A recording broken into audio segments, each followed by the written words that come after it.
কি গো লাট্টুদা, খবর পেয়েছো যে ওপারে নাকি ঝন্টু ভাই মানে যারা গাড়ি চালাতো তারা নাকি দুজন মারা গেছে আর একজন নাকি উধাও হয়ে গেছে? হ্যাঁ তাই তো শুনেছি, কি হচ্ছে কেই জানে। যত দিন যাচ্ছে আস্তে আস্তে মৃত্যুর সংখ্যা বাড়ছে দেখছি। লাট্টুদা কিছু একটা তো করতেই হবে, এইভাবে তো হাতে হাত দিয়ে বসে থাকলে হবে না। আরে হ্যাঁ, সে তো করতেই হবে, কিন্তু কি করবো সেটাই তো বুঝতে পারছি না। কে এইসব করছে আর কি করছে কেই জানে, মানুষে করছে না ভূতে করছে কেই জানে। তাহলে চলো আমরা সবাই মিলে জেনে দেখি কে হচ্ছে, কে কি করছে না করছে। লাট্টুদা বাঁচাও, লাট্টুদা, লাট্টুদা বাঁচাও। কেন রে, তোর আবার কি হলো? বাঁচাও লাট্টুদা, বাঁচাও আমার ছেলেকে, বাঁচাও লাট্টুদা, মরে যাবে ও। আরে লেওড়া, তখন থেকে চিল্লে যাচ্ছিস, কি হয়েছে সেটা তো বল।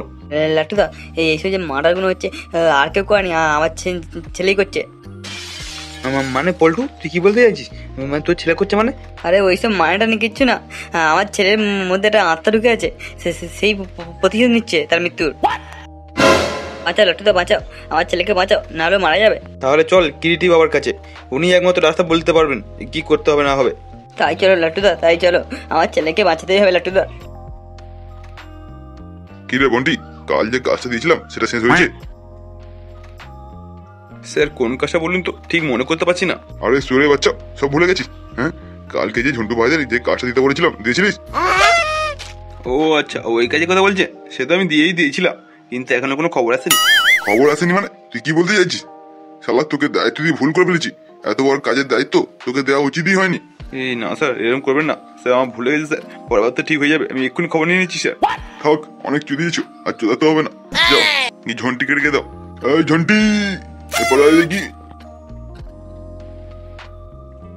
আরে বস, এত উত্তেজিত হয়ে ডাকছো কেন? এই বয়সে এত উত্তেজিত হওয়া ভালো নয়। আর বন্টি, তুই এখানে দাঁড়িয়েছিস কেন? কাজকর্ম নেই নাকি? ঝন্টি, ওকে আমি এখানে থাকতে বলেছি। কালকের কি খবর হলো? আরে স্যার, অত খাপছেন কেন? কি খবর সেটা তো বলবেন। আরে কাল রাতের মধ্যে আমার ভাই চেঙ্গিসের ফ্যামিলি শেষ করার কথা ছিল, কি হলো কি সে কথাটা? কি রে বকেছে, আমার কথা শুনে তোর মুখটা এরকম হয়ে গেল কি করে? হ্যাঁ, কি হয়েছে কি সেটা বল। না মানে বাবু, আমি তো ওটাই বলতে আসছিলাম বাবু, কিন্তু মাঝরাতে ভুলে গেছি, আপনি ডাকলেন সব ভুলে গেছি। ঠিক আছে নে, কি বলতে আসছিলি সেটাই বল। না বাবু, বলছিলাম কি, কাল না চেঙ্গিসের ফ্যামিলির কাউকে শেষ করা হয়নি। এই কি বলি তুই, আমার দিকটা কি বল। না বাবু, কাল না ঝন্টু ভাইদের মধ্যে দু ভাই মারা গিয়েছে, আর এক ভাই কোথায় যে চলে গেছে কেউ জানে না। আর কি বিভৎস হয়েছে সে মৃত্যু, কেউ কল্পনা করতে পারবে না, সবাই ভাবতেই পারবে না যে এইভাবে মানুষের মৃত্যু হয়। এ কি বলছিস, ঝন্টু বাদাস মারা গেছে? হতেই পারে না। না বাবু, এটাই হয়েছে। কে করলো এইসব? আরে পুলিশ তো কোনো হদিসই পায়নি, মানে আশেপাশের লোকগুলো বলকা করছিল এ কোনো মানুষের কাজ হতেই পারে না, এইভাবে মৃত্যু একমাত্র ভূতে ছাড়া কেউই করতে পারে না। আমার মনে হয় বাবু চেঙ্গিস ফিরে এসছে। কি যাতে বলছিস? হ্যাঁ, চেঙ্গিস কোথায় ফিরে আসবে? সে তো মারা গিয়েছে, আমরাই তো তাকে মেরেছি, আর ওই ঝন্টু বাদাসি তাকে তো মেরেছে। ওই জন্য তো বাবু ঝন্টু বাদাসি সবার আগে মেরেছে।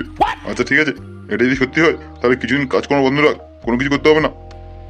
আর গিরগিটি বাবার কাজ দিয়ে গিয়ে 3টে মাদুরি নিয়ে বাবু, ওই 3টে মাদুরি কি আমাদের 3 জনের জন্য? না, তোর লাগে তুই নিজে কিনে নে, ওই 3টে মাদুরি সব আমার জন্য। ওই যদি সত্যি চেঙ্গিস হয়, একটা মাদুরি কাজ করবে না, একটা হাতে একটা পায়ে একটা গলায় পরবো, যখন নিয়ে আয়। বাবু টাকা, আরে গিরগিটি বাবাকে গিয়ে বল, বাবু সব হিসাব বুঝিয়ে দেবে একসঙ্গে। চলো, এতদিন ধরে কাজ করে এলাম, একটু আমাদের জন্য ভাবলো না? ঠিক আছে, ঠিক সময় আমরা কেটে পড়বো, তখন দেখি তোমাকে কে বাঁচায়। কি রে পল্টু, নিচে হয়ে তুই কি দেখছিলিস? আরে কি আবার দেখবো, বাবা উপরে বসে আছে, নিচে কিছু আছে কি সেটাই দেখছিলাম। দূর শালা, বাবাকে প্রণাম করে ডাক। বাবা আমাদের বাঁচাও, বাবা বাবা বাঁচাও, আমার নাহলে মরে যাও, বাবা বাঁচাও। কি রে বৎস, কি চাই তোদের? বাবা আপনি তো অন্তর্যামী বাবা, আপনি তো সবই জানেন। কিরে তোরা চিন্তায় আছিস এই যে গ্রামে মৃত্যু হচ্ছে সেটা কি জন্য হচ্ছে সেটা নিয়ে, তাই তো? আর পল্টু, তুই তো ভালো করে জানিস কার জন্য এইসব হচ্ছে। হ্যাঁ বাবা আমি জানি বাবা, আমার ছেলেকে বাঁচিয়ে নিন বাবা, আমার ছেলের মধ্যে আত্মা ঢুকে আছে বাবা, আমার ছেলেকে বাঁচিয়ে নিন। তুই চিন্তা করিস না পল্টু, যারা আত্মা তোর ছেলের মধ্যে ঢুকে আছে সে খুব ভালো মানুষ, সে তো ছেলেকে কিচ্ছু করবে না, কিচ্ছু হবে না তোর ছেলে। বাবা ওকে বাঁচিয়ে নিন বাবা, ও আর লোককে খুন করছে বাবা, যদি কিছু হয়ে যায় আমার কি হয় বাবা, ওর মধ্যে থেকে ওই আত্মাকে বার করে দিন বাবা, বার করে দিন। ওরে পাগলো, বিধের বিধানকে কেউ খণ্ডাতে পারে না রে, ওর সামনে আমি কেন আমার গুড়ে দেবো, ওকে কিছু করতে পারবে না, ওর আত্মাকে কোনোদিনও বাইরে বার করতে পারবে না। বাবা তাহলে আমার ছেলের কি হবে? আরে তোর ছেলের কিচ্ছু হবে না রে, ওর প্রতিশোধ শেষে গেলে ওর আত্মা নিয়ে থেকে বেরিয়ে যাবে, আর তখন তোর ছেলে আবার ঠিক হয়ে যাবে। আর তুই একটা কাজ করতে পারিস, যখন তোর ছেলের প্রতিশোধ নেওয়া শেষ হয়ে যাবে, মানে চেঙ্গিসের প্রতিশোধ নেওয়া শেষ হয়ে যাবে, তখন তোর ছেলের পকেট থেকে ফোনটা চুরি করে নিয়ে বাইরে গিয়ে ফেলে দিয়ে আসবি, যেন কেউ না দেখতে পায়। আর মনে রাখবি, ওই ফোন যেন আর কেউ হাতে না পায়, তাহলে ওই আত্মা আবার বেরিয়ে আসবে। কি বলে যে আপনাকে ধন্যবাদ দেবো বাবা, সেটা বুঝতেই পারছি না। আচ্ছা বাবা, আমরা এখন আসছি। তথাস্তু। বাবু, বাড়ি যাবেন না? এত রাত হয়ে গেল, গুদাম ঘরে বসে আছেন। ওরে, বাড়ি কি আর যার মতো আছে রে? যে ভয় তুই দেখালি আজ সকালে, এখন না বাইরে যাবো কি করে? বাবু, এখানে তো চেঙ্গিস আসতে পারে, তাহলে আপনি এখানে বসে আছেন। ওরে, চেঙ্গিস এখানে কখনোই আসতে পারবে না। আমি এ ঘরে চারিদিকে বেশ্যা ঘরে মাটি নিয়ে চড়িয়ে দিয়েছি, চেঙ্গিস কখনোই ঢুকতে পারবে না। আর তারপর তো 3খানা মাদুলি একসঙ্গে গাড়ি ঘোড়ায় বেঁধে নিয়েছি। ও তো আসতেই পারবে না ভূত কখনো, তাই তো বন্টি? আরে হ্যাঁ বাবু, হ্যাঁ, আপনি যা বলছেন সব করে দিয়েছি। শুধু আমাকে একটু পরের মাস থেকে মাইনেটা বাড়িয়ে দিলেই চলবে। আরে ও নিয়ে তোকে চিন্তা করতে হবে না, এ মাসটা বেঁচে যায়, পরের মাসে তোকে মাইনে বাড়িয়ে দেবো। যা, নিজের ভাইটাও খেঙ্গিসের সাথ দিচ্ছে রে।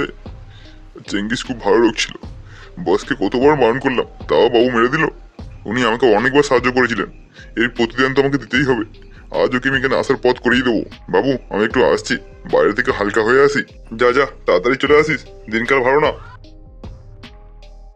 কিরে, কি বলিস বন্টি? চেঙ্গিস আসতে পারবে না তো? আরে না না বাবু, পাকাপাকি ব্যবস্থা করে দিয়ে এসছি। কিরে খেঙ্গিস, কেমন আছিস? এই কি, কে তুই? আর এত রাতে চারদিকে ঘুরপাক খাচ্ছিস কেন? ঘুরপাক খাসনি, বাড়ি যা, বাড়ি যা। কিরে খেঙ্গিস, আমাকে চিনতে পারলি না? এ কি, কে ভাই তুই? আমার নাম ধরে রাখছিস কেন? আর আমার নাম তুই জানলি কি করে?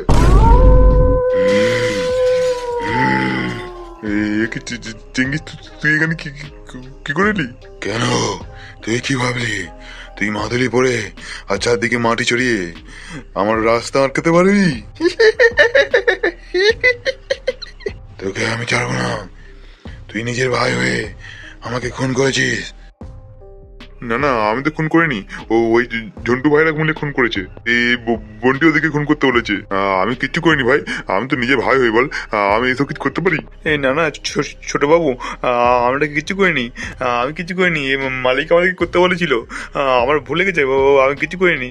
আমি তো করতেই চাইনি, মালিক তো জোর করে করতে বললো। মিথ্যে কথা বলছে ভাই, আমি সত্যি বলছি ভাই, আমি তো নিজের ভাই। ভাই, এই বন্টি আর বন্টির দাদা মিলে, দুজন মিলে এই সব কাজ করেছে। চুপ সালা, তখন তুই কিছু বলি না বলে তুই যা ইচ্ছে তাই বলে যাচ্ছিস। এই বন্টির দাদাই তো আমাকে এখানে রাস্তা করে দিল। শুনে বাচ্চা ঝন্টি, তোকে একবার হাতে পায়, তারপর দেখ তোর কি করি। কি ভাবছিস ঝন্টিকে পরে মেরে ফেলবি, তাই তো? তুই তো আগে বাঁচ, তারপর তো লোকে মারা চিন্তা করবি। এই দেখ, তোর মতো 10-12টা ভূত এলেও না আমার কিচ্ছু করতে পারবে না। আমি গিরগিটি বাবার কাজ দিয়ে 3খানা মাদুলি এনে গাঁড়ে বেঁধে রেখে দিয়েছি, তুই আমার পাওয়ারও চিনতে পারবি না। এই দেখ, ওই 10-12টা মাদুলি বাঁধলো না, আমার কিচ্ছু বাল চিনতে পারবি না। আমি উপরওয়ালার কাছ দিয়ে আশীর্বাদ নিয়েই তো নিচে নেমেছি। তুই কি ভাবলি উপরওয়ালা আশীর্বাদ না থাকলে আমি প্রতিশোধ নিতে পারতাম? বান্ডি, তুই ভালো চাস তো চলে যা এখান থেকে, তোকে আমি কিচ্ছু করবো না, কারণ তোর দাদা আমার সাহায্য করেছে। তাড়াতাড়ি পালাই, নিজে মাইলে বাপের না। বন্টি যাস না, বন্টি আমাকে একা ফেলে যাস না বন্টি, তোর পরের মাস থেকে ডবল মাইনে করে দেবো বন্টি। মাইনে নিয়ে গিয়ে আমি বাল ছিড়বো, যদি বেঁচে না থাকি মাইনাটা কি পেছনে গুঁজবো। দেখ ভাই, আমি তোকে আমার সব সম্পত্তি লিখে দিচ্ছি, আমার কিচ্ছু লাগবে না। আমি কাল থেকে সন্ন্যাসী নিয়ে নেবো, অসুবিধা নেই ভাই, তুই সবকিছু নিয়ে আসবি, এখান থেকে থাক। আমি চলে যাচ্ছি, আমাকে ছেড়ে দে। আমি কি কোনোদিন তোর কাছে কোনো সম্পত্তি চেয়েছি? আর মরার পর আমি সম্পত্তি নিয়ে কি করবো? আমার যা সম্পত্তি আছে তাই যথেষ্ট। আমার ছেলেপুলেরা খেয়ে পড়ে বাঁচতে পারবে, তোর মতো নয়। তোকে তো আমি আজ শেষ করেই ছাড়বো। এই না না ভাই, আমার ছেড়ে দে ভাই, ছেড়ে দে।